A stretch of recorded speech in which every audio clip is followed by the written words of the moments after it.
Is this the 30-second group Senseius? Breaking news just arrived. I'll share it now. Today, while operating in a large area of Arabia, the United States Navy's Nimitz-class aircraft carrier and the Abraham Lincoln Strike Group detected the approach of an Iranian-made unmanned aerial vehicle, the so-called Shahed 136 drone.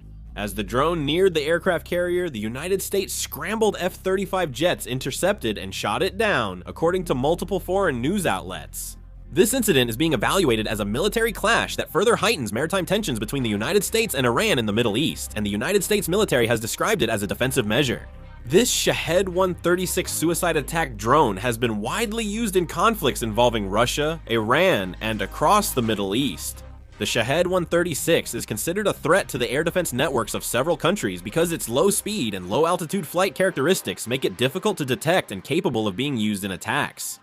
The United States military immediately deployed F-35 fighter jets for interception as soon as the threat was detected to defend the aircraft carrier strike group, and a United States Department of Defense official stated that this response is part of the standard operating procedures for the United States Navy to protect its own and allied maritime strategic assets.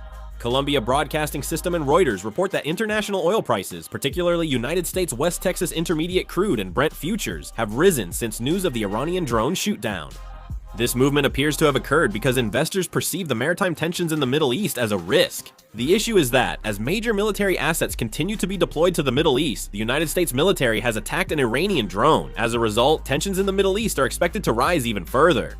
If there is more news in the future, I will make a video and upload it. This concludes the video. Thank you.